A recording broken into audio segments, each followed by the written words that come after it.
Rocky, I slated without talking to you. I'm sorry, bud. Okay, we sound good? Test 1. 1, 2, 1, 2. Okay. Hello and welcome to another episode of Streaming Without a Paddle. I'm one of your hosts, Andrew. And I'm the other half of your host, Ted. This week, Ted, and we took on My Oxford Year, a Netflix original starring, and I've got these guys down here, Sofia, Carson, Corey Mylchreest. No, it's Mylchreest. Mylchreest. Okay. Corey Mylchreest, Poppy Gilbert, Doree Scott, Harry Trevaldwin, Catherine McCormick, Barney Harris, and I'm just on a roll, so I'm going to keep on going. Hugh Coles. Hugh Coles. Can't forget Hugh Coles. It's 1 hour and I believe 56 minutes in length.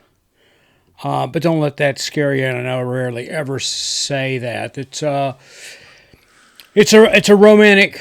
They call it a romantic comedy. I didn't find it. Well, it was.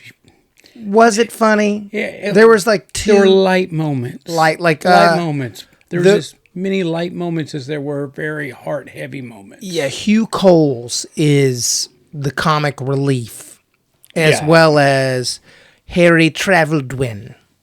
Ted, you want to tell our listeners and viewers out there what this is all about? Yeah, I mean, it's a book, first of all. Right. So that was, basically, it is about a girl who gets this dream job at Goldman Sachs, but she really wants to study poetry at Oxford. So she takes a year, I guess, deferment before she takes her job at Goldman Sachs and goes over and to England to study. And then the very first day she gets all this water from this car goes up on her and she goes into a fish and chip shop to order food. She doesn't know anybody yet. And then the guy that just did that comes in and they meet and they have a little whatever. And then she goes to school the next day and he ends up taking over as the teacher for the poetry thing. And yada, yada, yada. They have a crush on each other. You wait for a while. You don't understand why. They start to have a sort of relationship. And then I don't want to give anything else away. Yeah, and if you don't want to know, don't read Wikipedia on this or in half of the synopsis because it will give it away. Yeah, I mean, I thought that too. Like even that's the thing. It's like it gives away the whole point of watching it. Yeah, that's where I'm borderline. I'm torn in the sense of, okay, you can tell everything that happens between A through B, but you need to see those moments to appreciate them. I mean, that's so. I mean, it's a real hard spot we're in when we're trying to be spoiler free. Yeah, on the show because we want you to form your own opinions and we want you to have those moments. I'm not a person that if somebody comes to me and I go like Sinners, for instance, my buddy Joey was like, well, I don't want to ruin it for you. I go, it doesn't matter. I'm still going to watch it. Yeah. It's a vampire movie. I'm into that. Ryan Coogler's a wonderful filmmaker. I'm into it. And he goes, okay, well, blah, blah, blah, blah, blah. And he told me some things that were pretty to the point because the trailer for that didn't really let you know what was going on. Right. And so he told me and I still watched it, but I personally, that doesn't bother me. I mean, don't tell me the end of Sixth Sense. You know what I mean? Right. But this, I would be bothered if you told me what happens in the last third. Okay. Well, we'd love to hear your feedback on that, too. If you want to drop us an email, it's streamingwithoutapaddlepodcast@gmail.com, or you can leave a comment on any of our social media posts. So do you mind us kind of getting a little bit more in depth on these shows, or do you like to keep it as much spoiler free as possible? See, I think shows are a little different. Movies I don't like to give away, but a show, series like football. Yeah, like if we watch like exactly. But if we watch like 6 episodes of something and then it's like, well, I'm not going to, there's 3 episodes left. Yeah. Here you go. I already watched all 3 Twisted Metals, by the way. Yeah, I'm there too. I ran through them. Did too. All right, I'm going to get back into this. All right, first of all, and Sofia Carson, she's the lead in it. This is she and Corey Mylchreest. And I want to talk specifically about these two. Now, this is the third Netflix picture that Ted and I have seen, or at least two for sure. I know she was in the Life List, which we reviewed about 6 months ago. Yeah, she's the lead in at that. Yeah. Kind of similar wonderful. thing now, right? Kind of similar. I'm going to go my Life List. Well, she's like maybe she's gunning for the next brunette Meg Ryan, getting into these romantic, as they call it, comedy in this particular case. The last one was a little bit more funny, but it's not ha-ha funny. And I said in the last one, in Life List, I'm pretty sure that I thought she was going to be she's a double threat, triple threat against people like Ana de Armas. And I'm trying to think of Alexandria something. Daddario? It was in Baywatch. And this young lady, they have similar looks. But Sofia is I think she's just absolutely wonderful as an actress. Very charming. Has a lot of charisma, or Riz, as the kids say. Riz, yeah. Okay, I'm going to remember I think she has a lot of... I think that there's a certain thing you can't teach on camera, right? Uh-huh. Like Meg Ryan back in the day. There's just this kind of oozing charisma. And I think this girl has that. I think she's really great and super easy to watch and makes good choices. Nothing sounds unbelievable. I think she's really good. Yeah, I'm thoroughly impressed with her. I really, really am. And for our listeners out there that are probably a little younger than Ted and I, she got her start on the Disney Channel series Austin and Ally. So you might know that too, or know her from that. I just think I'm pretty sure I said this when we reviewed Life List, which I highly recommend. I gave that, if memory serves me correct, as a romantic comedy, I gave it an 8.9, and as an overall movie, I gave it a 7.9. The Life List. And I had nothing but glowing reviews for this young lady, and I still today have glowing reviews for this young lady. And I say young lady, she's 32 years old. It's pretty young. So, well, yeah, I mean, she's playing somebody that's supposed to be in her early 20s here. She pulls it off. I mean, I believed every bit of it that she was in her early 20s. Yeah. Not a problem there. But I think Corey Mylchreest, he's the show stealer. You think so? He's pretty good. He doesn't have a lot. I mean, he's just really kind of breaking out. You look at his CV. It looks like he really got his start in around 2023. Because he went to RADA. But he's already in the last 2 years apparently got, this would be his fifth picture under his belt. In watching this is my first exposure to him, Ted, and if you're looking for a half Hugh Grant, got the charisma and the charm of Hugh Grant, and somebody with the edge of maybe Nicholas Hoult, which you'll know him from the Great. You don't think this guy's that good? He's a theater actor. I think this guy's great. He's good. He's not as good as Nicholas Hoult. I was just saying the charisma of Hugh Grant and the edge acting of Nicholas Hoult. I wasn't comparing them apples and oranges. He just done a lot of theater. He went to the biggest, nicest theater school in London. He's done Romeo and Juliet he did I think it was King Lear with Kenneth Branagh. He's a good actor, obviously. He's 2 years into this five, by what I can tell, 5 pictures under his belt. And already, I think this guy's going to be, if I'm watching this movie, as a director or a casting director or even a producer, and I'm seeing this kid's performance, and I'm like, okay, here we go. I think this kid's gonna, or I think the kid, he's like 28, 27. That's a kid to I me. mean, to me too. I think he's gonna do a whole lot of period pieces, a lot of Bridgerton, a lot of all those things. 27. You can tell when he read the poetry. You could tell. I knew immediately. I was like, this guy's either a youth theater guy or because he just read it very well.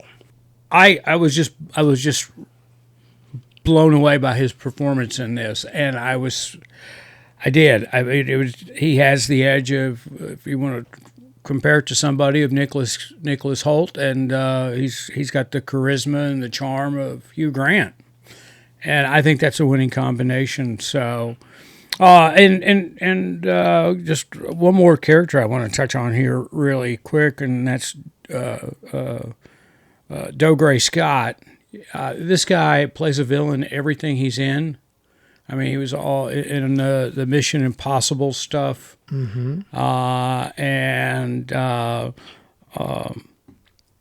Taken 3 and Hitman, and I mean, he just you'll recognize him when you see him if you don't know him by his name, and it was really nice to see him in a non-action role.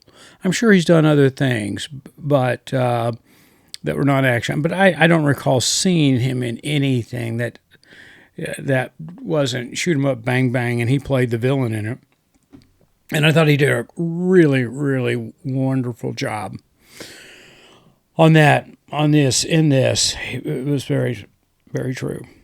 So, not a lot of humor in this show, or this show, because I'm not gonna lie. I've been traveling all week, and we took out Wednesday night, and we got back Sunday night. We went up to Wisconsin for the state fair and to see some of my wife's friends up there. Had a great time, and so I put this on today. So it emotionally drained me. Yeah, it's pretty. I watched it last night. It's pretty. It's pretty rough. When you look at something like this and it affects you as much as it did emotionally, in my book, that's pretty much a clean sweep when it comes to the writing, the acting, the directing, the production value, the whole kit and caboodle, and this feature from Netflix, My Oxford Year, it has it. I mean, I was affected. I mean, I felt I had that new version of COVID. My throat was so swollen and really, yeah. And, I didn't get that affected. Now, did you not? No, I caught there's a couple little. Oh my God! I mean, it was fine. I cried. I'm not gonna hesitate to admit I cried. Yeah, I think it's good. I cried.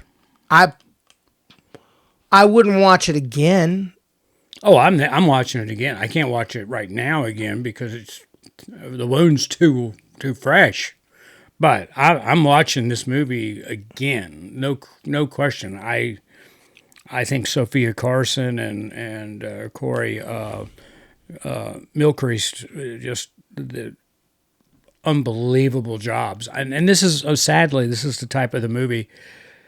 It might get a nomination for a Golden Globe. You think? But it wouldn't get an Oscar. No. But I would be pleasantly surprised. I mean, pleasantly hopeful that it would get nominated for at least a Golden Globe in Best Picture. And this really affected you. I think it's a good movie, and my score is going to reflect that. I don't think my score is going to be anywhere near yours. Okay, I'm just saying that. I laughed, I smiled, I cried. I mean, it made me feel good. It made me feel bad. I mean, it made me feel sad. It made me feel happy. I mean, it made me want a kebab. A euro. Yeah, A the euro. kebab. When they were getting that kebab, I was like, why does right. that look so delightful? Yeah. No, he was shaving up that lamb meat there. Anyway, I mean, wanted you to get to the scores on this thing? You want to? I mean, If you want to. I think it was good. I don't think it was as great as you think it was. I was emotionally taken back by this movie. I really Okay. was. I thought it hit every single note. I really did. I'm going to watch this. And here's the sad thing. And let's get into our scores first, and then we'll do a little backtrack as it is. Okay. All right. 6.9. That's it. That's it. All right. I'm going to give this, and I didn't tell you I was going to do this, but as a romantic movie, I'm giving this a 9.4. As a romantic comedy. Okay. And as a general movie, I'm giving this an 8.9. Look, see? And I feel like 6.9 was pretty good. No, this is to me where movies should be. This is a good movie. It was directed by an Englishman. It had 3 different writers on it, all of which were of American nationality. But you know what? I'm calling this a foreign film. It was shot in England. Director was English, even though the writers were American. But I'm going to put this in the category of being in a foreign film, and I loved it. I loved this movie, period. I feel like, I'm going to be honest with you. I was going to give this a 6. Were you? And I gave it a 6.9 because I thought about it and whatever. Do you want to know what the audience score on this thing is on Rotten Tomatoes? Well, that's where I was going. That's why I wanted us to throw out our... So my initial was a 6, but then as you talked, I was like, okay, maybe I'm being too harsh. So 6.9. But I think my gut of 6 might have been correct. No. There were some false notes. I can't say what I want to say to you right now. Say it. When she came in and she opened the door and he was there and she thought he was doing like cheating or whatever and he was really getting... Chemo. Yes. And he goes, close the door. I was like, false note. False note, false note. No. Oh, yeah. I mean, I had it. I wrote it down on my phone to tell you. I was like, man, this film was really good till right there. And then he jumped the shark. No. That did not bother me. Because I could totally see it. And, I knew something was coming and I didn't know what it was. And then when that happened, I could totally understand why he reacted that way. That's a very private moment. And so I'm going to disagree with you, but anyway, and that's fine. I mean, that's fine. You got yours. I'm not saying you're wrong, but and this is what saddens me right here. If you want to talk about Rotten Tomato, all right, this saddens me as the state of our society right now. Right now, it's number 2, by the way, on Netflix, and it just dropped. So by the time you hear this, it's only going to have been out for a week, if that. So it's number 2. I'm sure it'll make it up to number 1 on Netflix. But the audience score on this is on Rotten Tomatoes is 45. Critic score is 26. Now the critic score I don't care about. There's 45. No, that's wrong. Happy Gilmore is 63. That's wrong too. That's wrong. And what was that? Fantastic Four has got a 9%. What was that stupid ass movie we watched and the audience gave it a 96? I mean, just a couple of weeks ago, we were both in awe of that. Oh. What was that? I can't remember. Show we reviewed. I can't in the last month. It was a 96. Maybe it was Sinners. I don't know. Well, I agree with that. I gave Sinners a huge score. But I think that is so so wrong. Did you have an emotional weekend? I had a great, no, we had, oh my God, we had so much fun. It wasn't even funny. It was, I mean, the state, we're here in Tennessee and we have no clue what a state fair is about. We really don't. We just don't. And the state fair in Wisconsin is a production. It's amazing. Cheese and beer. And all kinds of sausages and rides, and it's got the Midway and every beer company up there, or every bona fide beer company in Milwaukee, which there are, or in the state for that point, A lot. they've all got a beer music pavilion. So there was music playing, and there was they had the beer and the food and so we were standing at a table in a pavilion, and my wife and I, we were splitting a Wisconsin baked potato, not an Idaho baked potato, but a Wisconsin grown potato, and a brat, a Wisconsin, honest to God, Wisconsin brat, and I'm sitting there looking around, and it made me. And cheese curds, fried cheese curds. Oh my gosh. Right. Well, we were splitting all this. That's a meal. It's not, it's not like I had one and she had one, and we were splitting it, so it wasn't too much. It was enough, no question. I'm looking around and I'm just like, oh my God, is this what these people eat? I mean, Yes. So I couldn't help it. I looked up the national obesity rates by city. Okay, you ready for this? Milwaukee's number one? Number 60th. What's number one? I forget what number one is. Chattanooga, Knoxville, Memphis are all in the top 25 cities of obesity in the United States. Nashville, where we're based out of, is 35th. When it comes to obesity rates. Milwaukee, Wisconsin was 60th. 60th. But I thought it was really funny because there was like a gym on every corner. And if you really look, these dudes up there are huge.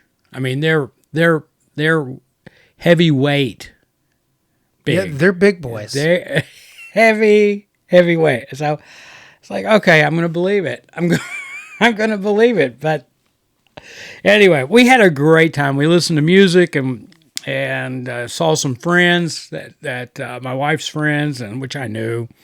That was a great time. I mean, there's no question.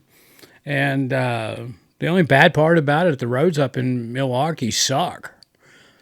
I mean, they're just the bumpiest, potty holiest roads I've ever been on in my life. I've never been there. I'd like to go, though. Oh, the state fair runs this time of the year, at the end of July, 1st of August. And I know we have listeners up there in Wisconsin. I know one of, I think, Melissa. Melissa, if you're listening. Hey, Melissa. Love your state fair. I've been to it before, and it was 30 years ago, we came to determine. And, man, it's only gotten better, and I didn't think that was possible. So, I mean, it's the coup de grace. There you go. The coup de grace. So, no, to answer your question, Chad, no, I had a great weekend. This movie just touched me. I mean, it really moved me. I thought it was just absolutely, I mean, I was right up to the point I was turned it on this today.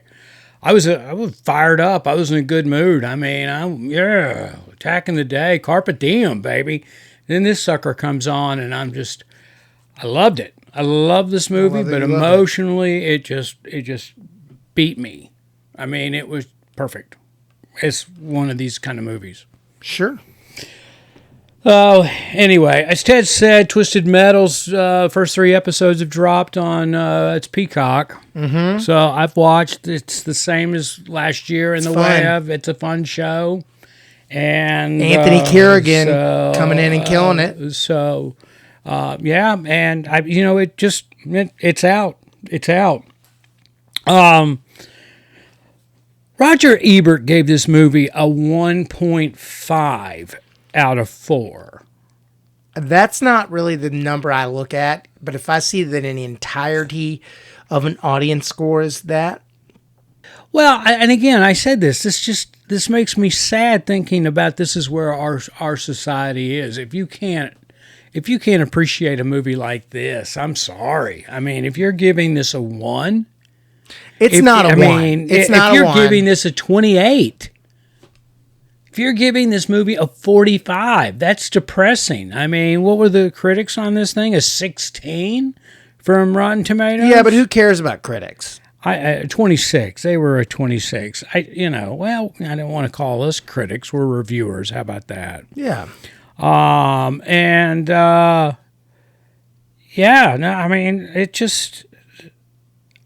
thought it was a very powerful movie. I'm going to watch it again.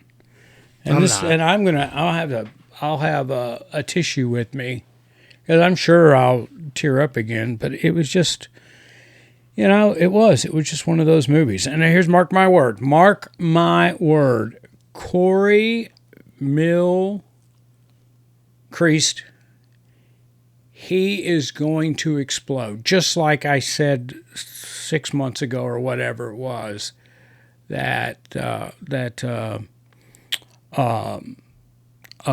Sofia Carson was going. I mean, she's just so phenomenal. She's a triple threat. Anyway, all right. Ted, you got anything else you want to add? I don't think so. I'm a watch. Yeah. I mean, if you like romantic comedy, if you like romance, it's not a romantic comedy. If you like romance, you should watch it. Yeah. I mean, if you like The Fault in Our Stars and you like movies like that, you should watch this. Would it be fair to say if you're female, you're going to like this? I bet if you broke it down by gender, I bet those 5 stars are from women and the 1 stars are from men. That should probably I don't sum it think up. most men are watching this unless they're doing told it. to. Yeah. Well, they're doing it because they care. I'd watch this because you told me to. Take that however you want, listeners. However you want. Again, I'm as a romantic movie, this is the best one I have seen. It was better than Lifeless, which I gave an 8.9. I'm giving this a 9.4. And overall, I gave this an 8.9. Mm-hmm. So this was just boom. All right, guys. Ted doesn't have anything else to say. I'm just going to say thank you for listening to Streaming Without a Paddle. I'm your host, co-host, Andrew. And I'm the other side, Ted.